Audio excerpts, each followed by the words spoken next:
ಬಾರಿ champions ಟ್ರೋಫಿಯಲ್ಲಿ hot favourite ತಂಡ ಯಾವುದು ಫೈನಲ್ ಗೆಲ್ಲೋದು ಅಂದರೆ ಅದು ಸಹಜವಾಗಿ ಇಂಡಿಯಾ ಅಂತ ಹೇಳ್ತೀವಿ. ನಾವು ಭಾರತೀಯರಾಗಿ ಅಂತಲ್ಲ, ಯಾಕಂದರೆ ಈಗಿರುವಂಥ ಆಟಗಾರರಿದ್ದಾರೆ ಅದ್ಭುತವಾದಂಥ ಬ್ಯಾಟಿಂಗ್ ಲೈನಪ್ ಅಪ್ ಟು 7ನೇ ವಿಕೆಟ್ವರೆಗೂ ಕೂಡ ಆಲ್ರೌಂಡರ್ ಬ್ಯಾಟ್ಸ್ಮನ್, ಆಲ್ರೌಂಡರ್ ಬಾಲರು ಕೂಡ ಇರೋದ್ರಿಂದ ನಮಗೆ ಅದು ಪ್ಲಸ್ ಪಾಯಿಂಟ್. ಈ ಹಿನ್ನೆಲೆಯಲ್ಲಿ ಹಾಟ್ ಫೇವ್ರೇಟ್ ತಂಡ ಯಾವುದು ಅಂದರೆ ನೋ ಡೌಟ್ ಇಂಡಿಯಾ ಅಂತಲೇ ಹೇಳ್ಬೋದು.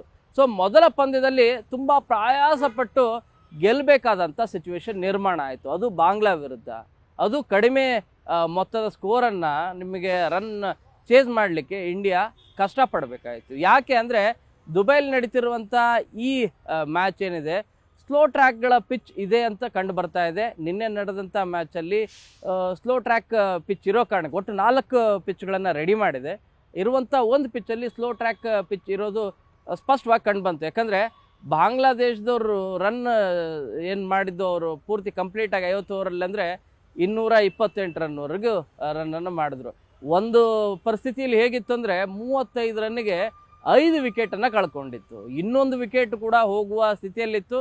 ನಮ್ಮ Rohit Sharma captain catch drop ಮಾಡಿರೋ ಕಾರಣಕ್ಕಾಗಿ 35ಕ್ಕೆ 6 ವಿಕೆಟ್ ಹೋಗೋ ಬದಲು 35ಕ್ಕೆ 5 ವಿಕೆಟ್ ಆಗೋ ಪರಿಸ್ಥಿತಿ ಬಂತು. ಆ ಕ್ಯಾಚ್ ಮಿಸ್ ಮಾಡಿದ ಕಾರಣಕ್ಕಾಗಿಯೋ ಬಹುಶಃ 150 ರನ್ಗಳ ಜೊತೆ ಆಟ, ಅದು ನಿಮಗೆ ರೆಕಾರ್ಡ್ ಬ್ರೇಕ್. ಯಾಕಂದರೆ ಬಾಂಗ್ಲಾದೇಶದ ತಂಡ 6ನೇ ವಿಕೆಟ್ ಜೊತೆ ಆಟದಲ್ಲಿ ಅದು ಇಂಡಿಯಾ ವಿರುದ್ಧ 150 ರನ್ ಪ್ಲಸ್ ಹೊಡೆದಿರೋದು ಒಂದೇ ವಿಕೆಟ್ಗೆ, ಅಂದರೆ ಅದು ಬಾಂಗ್ಲಾದೇಶದವರು.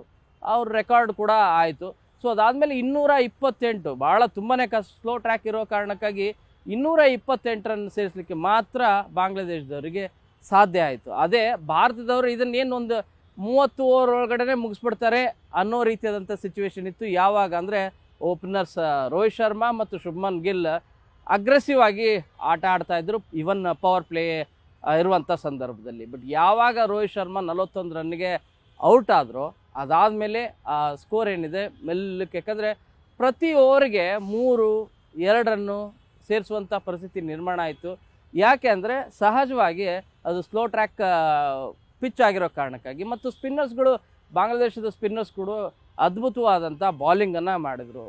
ಒಂದು ಹಂತದಲ್ಲಿ ಯಾವ ರೀತಿ ಅಂದರೆ ಏನು ಬಾಂಗ್ಲಾದ ಪರಿಸ್ಥಿತಿ ಇತ್ತು ಅದೇ ರೀತಿಯಾದಂಥ ಪರಿಸ್ಥಿತಿ ಭಾರತದ ಬ್ಯಾಟ್ಸ್ಮನ್ನಲ್ಲೂ ಕೂಡ ಇತ್ತು ಇಂಡಿಯಾ ಟೀಮಲ್ಲಿ. ಯಾಕೆ ಅಂದರೆ ರೋಹಿತ್ ಶರ್ಮಾ 41 ರನ್ ಸೇರಿಸಿ ಔಟ್ ಆದಮೇಲೆ ಶುಭ್ಮನ್ ಗಿಲ್ ಒಂದು ಕಡೆಗೆ ಕನ್ಸಿಸ್ಟೆಂಟಾಗಿ ಆಟ ಆಡ್ತಾಯಿದ್ರು.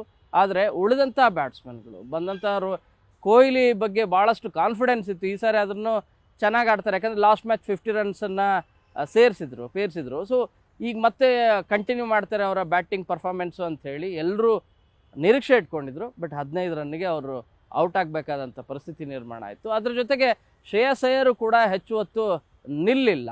ಅದಾದಮೇಲೆ ಅಕ್ಷರ್ ಪಟೇಲ್ ಅವ್ರನ್ನ ಎಂಟರ್ ಮಾಡಿಸಿದ್ರು, ಲೆಫ್ಟ್ ರೈಟ್ ಕಾಂಬಿನೇಷನ್ ಬೇಕು ಅನ್ನೋ ಕಾರಣಕ್ಕಾಗಿ. ಅಕ್ಷರ್ ಪಟೇಲ್ ಕೂಡ ಹೆಚ್ಚಿನ ಹೊತ್ತು ನಿಲ್ಲುವಂಥ ವಾತಾವರಣನೇ ಬಹುಶಃ ಸೃಷ್ಟಿ ಆಗಲಿಲ್ಲ ಅನ್ನೋ ಗೊತ್ತಿಲ್ಲ, ಅವರು ಕೂಡ ಕ್ಯಾಚ್ ಕೊಟ್ಟು ಔಟ್ ಆದರು.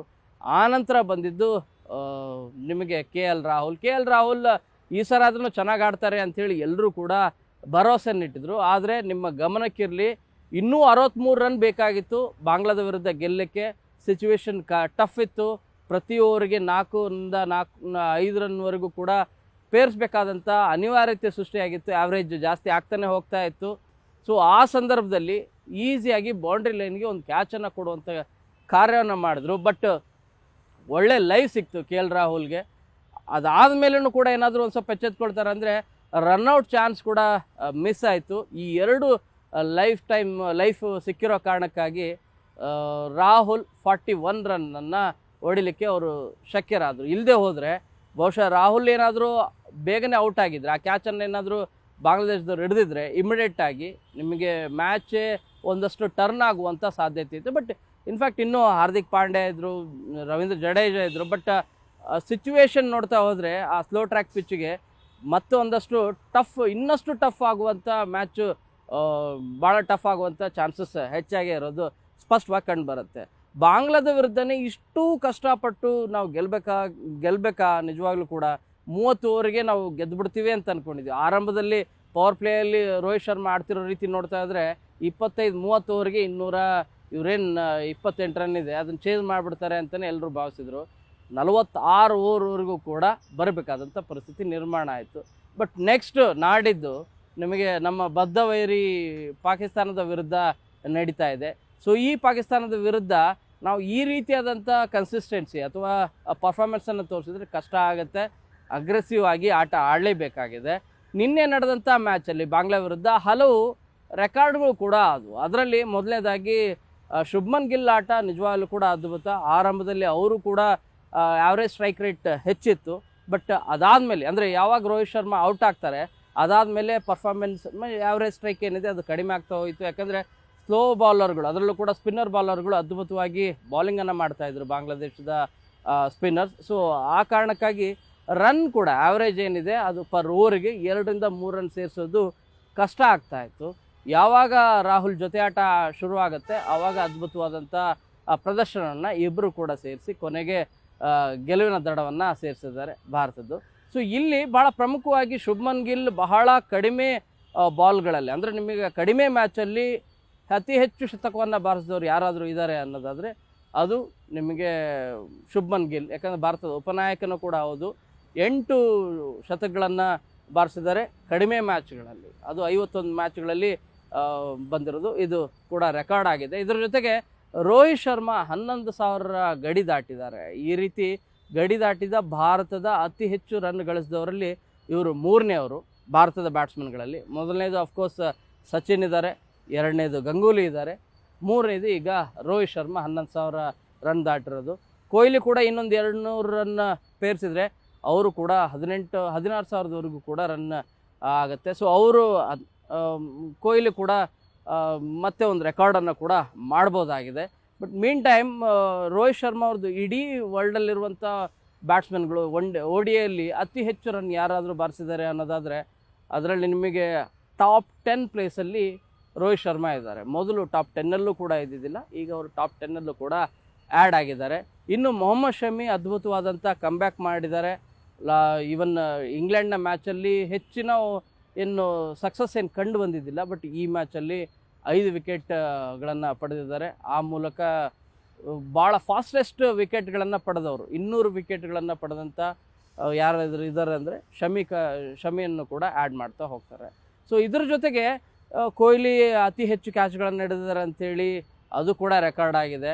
ಇನ್ನೂ ಒಂದು ಭಾಳ ಇಂಟ್ರೆಸ್ಟಿಂಗ್ ವಿಚಾರ ಅಂತಂದರೆ ಅಕ್ಷರ್ ಪಟೇಲ್ 2 ಬಾಲ್ಗೆ 2 ವಿಕೆಟನ್ನು ತೆಗೆದುಕೊಳ್ತಾರೆ. ಅದು ಮುಷ್ಫಿಕರ್ ರಹೀಮ್ದು ವಿಕೆಟ್ ಕೀಪರ್, ಅದ್ಭುತವಾದಂಥ ಬ್ಯಾಟ್ಸ್ಮನ್, ಅವ್ರದ್ದು ಕೂಡ ವಿಕೆಟ್ ಕೀಪಿಂಗ್. ರಾಹುಲ್ ಅದ್ಭುತವಾಗಿ ಕ್ಯಾಚನ್ನು ಹಿಡಿತಾರೆ.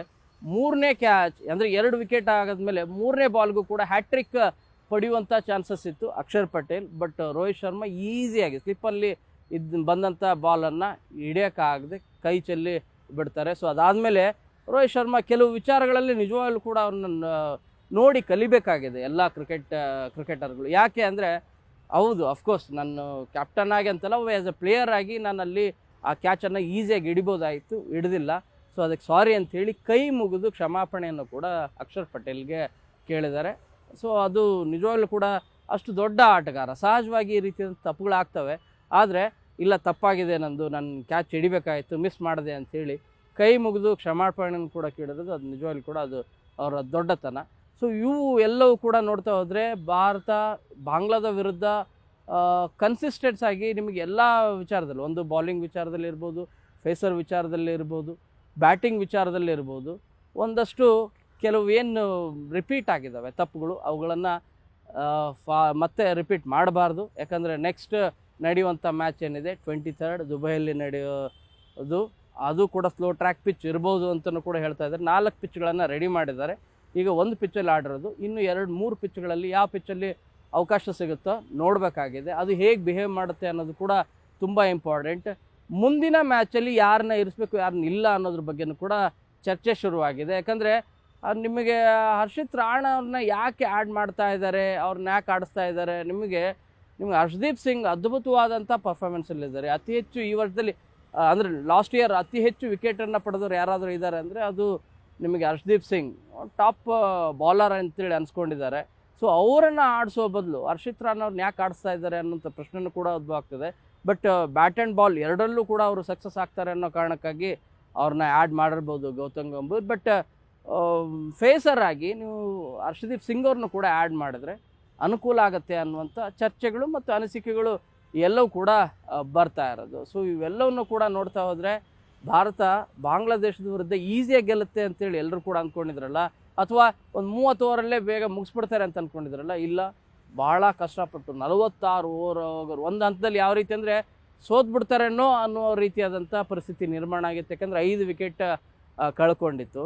ಸೊ ಅಂಥ ಸಂದರ್ಭದಲ್ಲಿ ಶುಭ್ಮನ್ ಗಿಲ್ ನಿಜವಾಗ್ಲೂ ಕೂಡ ಅದ್ಭುತವಾದಂಥ ಆಟ, ಯಾಕಂದರೆ ಸೆಂಚುರಿ ಒಳ್ಳೆಯ ಟೈಮಲ್ಲಿ ಬಂದಿದೆ ಮತ್ತು ಅವ್ರ ಪರ್ಫಾರ್ಮೆನ್ಸು ಕೂಡ ಮುಂದುವರಿತಾ ಇದೆ, ಬ್ಯಾಟಿಂಗ್ ಪರ್ಫಾರ್ಮೆನ್ಸ್. ಇವೆಲ್ಲವೂ ಕೂಡ ಪ್ಲಸ್ ಪಾಯಿಂಟ್ ಆಗ್ತಾ ಹೋಗುತ್ತೆ. ಮುಂದಿನ ಮ್ಯಾಚ್ ಅಂದರೆ ಭಾರತ ಪಾಕಿಸ್ತಾನದ ವಿರುದ್ಧ ನಡೆಯುವಂಥ ಮ್ಯಾಚಲ್ಲಿ ಎಲ್ಲರೂ ಕನ್ಸಿಸ್ಟೆನ್ಸ್ ಆಗಿ ಬ್ಯಾಟಿಂಗ್ ಆಲ್ರೌಂಡ್ ಪ್ರದರ್ಶನವನ್ನು ಮಾಡಿ ಫೇಸರು ಕೂಡ ತಮ್ಮ ಕಾರ್ಯವನ್ನು ಮಾಡಿದ್ರೆ, ಅಫ್ಕೋರ್ಸ್ ಸ್ಪಿನ್ನರ್ಸ್ ತಮ್ಮ ಅದ್ಭುತವಾದಂಥ ಕೈಚಳಕವನ್ನು ತೋರಿಸ್ತಾ ಇದ್ದಾರೆ, ಅದ್ಭುತವಾದಂಥ ಬಾಲಿಂಗ್ ಮಾಡ್ತಾ ಇದ್ದಾರೆ. ಈ ಕಾನ್ಫಿಡೆನ್ಸ್ ಲೆವೆಲ್ ಏನಿದೆ, ಈ ಪರ್ಫಾರ್ಮೆನ್ಸ್ ಏನಿದೆ, ಹೀಗೆ ಮುಂದುವರೆದ್ರೆ ಪಾಕಿಸ್ತಾನದ ವಿರುದ್ಧ ಗೆಲ್ಲೋದ್ರಲ್ಲಿ 2 ಮಾತಿಲ್ಲ. ಆದರೆ ಬಾಂಗ್ಲಾದ ವಿರುದ್ಧ ಆದಂಥ ತಪ್ಪುಗಳೇನಿದ್ದಾವೆ ಅವುಗಳನ್ನು ಕರೆಕ್ಷನ್ ಮಾಡಿಕೊಂಡು ಆಡಬೇಕಾಗಿದೆ. ಕ್ಯಾಮ್ರಾ ಪರ್ಸನ್ ಎಡ್ವಿನ್ ಜೊತೆ ಶರಣು ಹಂಪಿ, ನ್ಯೂಸ್ 18.